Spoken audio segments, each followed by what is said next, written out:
Today on CCX News, the Super Bowl of cross-country skiing, and it's being held in Golden Valley.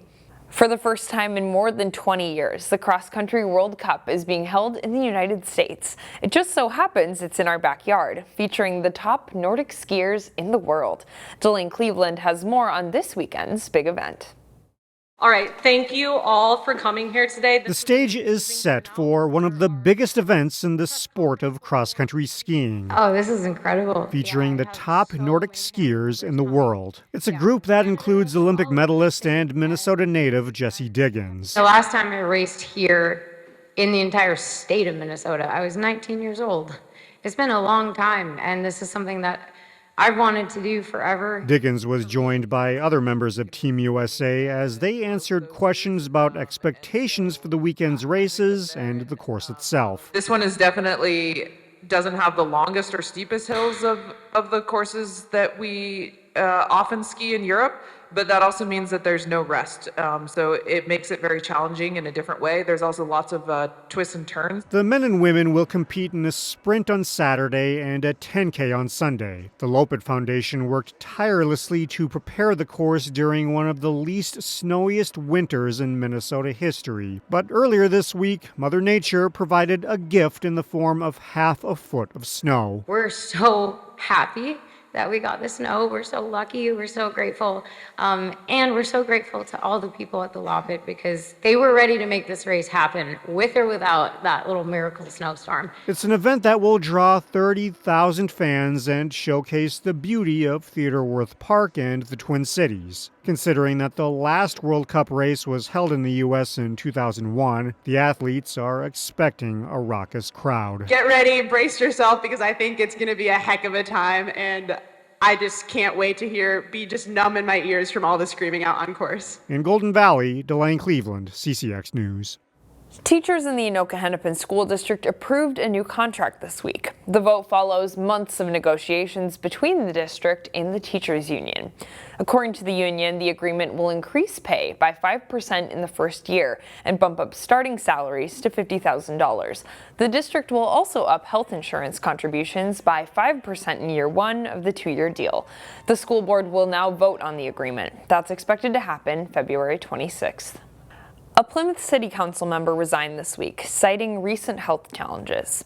Jim Davis has represented Ward 3 in southeast Plymouth since 2017.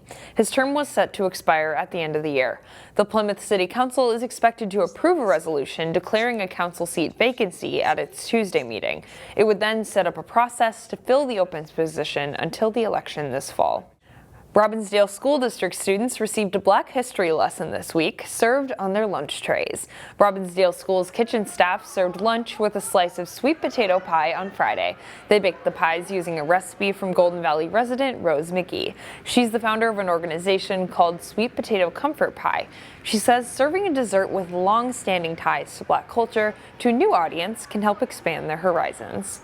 I'm just hoping the kids will go, For those who've never had it before, I would like to know more about this dessert.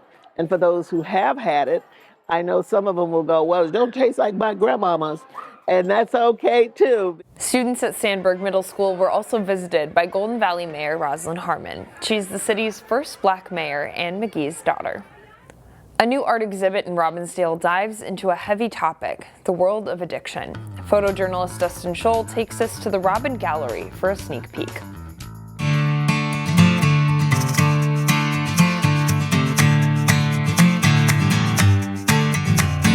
What I came up with abstract images of abstract concepts that have to do with the journey of addiction. For me, it was about how did I get myself into a situation like that? So I ended up studying it and then coming up with these interesting chemical things that happen in the body. And so I thought, well, these are abstract things. How do you express that?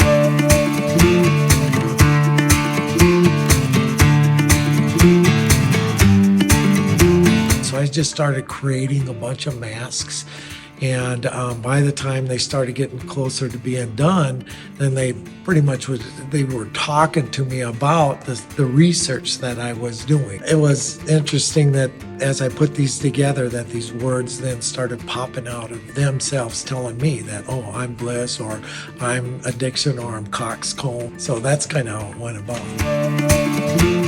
And then, doing the art thing, color, mixed media, the found objects, things like that, to put it all together so you can look at something that would cause you to feel, perhaps. The exhibit runs through February 25th. To all the cookie lovers out there, this is the weekend you've been waiting for. Girl Scout cookies are now available. Well, it's $6 a box. It's not, I know it went up the price a little, but still not much. And besides, the cookies are really good. Maybe it's going to be your first time trying them. It's going to be a good experience. Harper from Robbinsdale Spanish Immersion School is one of 11,000 local Girl Scouts who will be selling the 9 cookie flavors between now and March 24th. The program teaches business ethics, people skills, money management, and goal setting. In my mind, it's raining cookies. Not only do I think about the cookies, but also we're thinking about the end goal. And what really happens is that the girls get money and funds to support their activities, like going to camp. That's a really big one for our troop. So cookie season is amazing, but really it's the end result. The Girl Scouts have an online tool to help people find the cookies closest to them. We'll have that link at ccxmedia.org.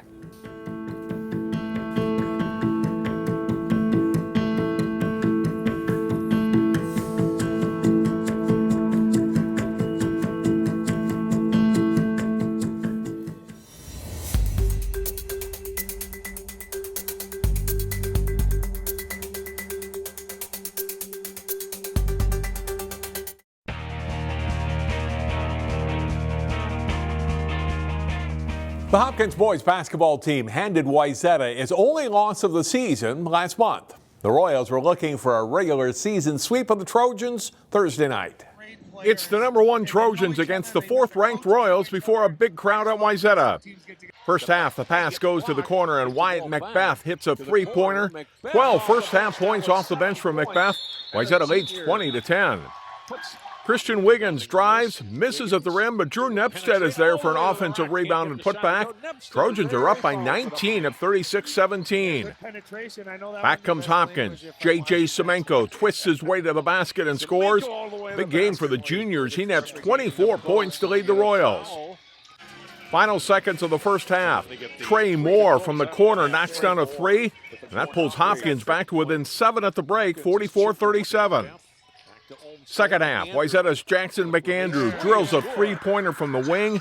The Trojans lead by 9. McAndrew with 27 points on the night. Anthony Smith helps lead a comeback for Hopkins. He drives to the basket and gets this shot off the glass and in. The Royals are within 1. Hopkins would later take the lead, and now with just over 30 seconds left, McAndrew backs his way into the lane and floats in the short jumper. Wayzata's up 1 at 71-70. One last shot for the Royals to win it with 2 seconds to play, but Smith's long three-pointer is off, and Wayzata holds on to win. 71-70 Trojans is the final. Hopkins girls basketball still hasn't lost to an in-state opponent yet this season. The Royals are ranked #1 in the state in Class 4A, and we're hosting 6th-ranked Wayzata. Chaz Moots has the highlights. Hopkins beat Wayzata by 12 on the road on January 23rd. This time at home, it was the Royals that started quick. Tatum Woodson in and out cross, step back, butter, nothing but nylon from the junior. Royals up 25-9. Trojans cut into the lead. Sophie Hawkinson, good read, good pass, back cut layup for Marin Day, who had a team-high 17 for Wayzata. Hard to stop Liv McGill, though. Check out the handle, splitting 2 defenders and dishing it off to Lysedra Williams. Hopkins ran into halftime with a 37-22 lead. The Royals kept piling on in the second half. Woodson was on a heater all night. Top of the key three, buries it. Minutes later, it's McGill again on the drive. This time she takes it herself and gets the and one finish.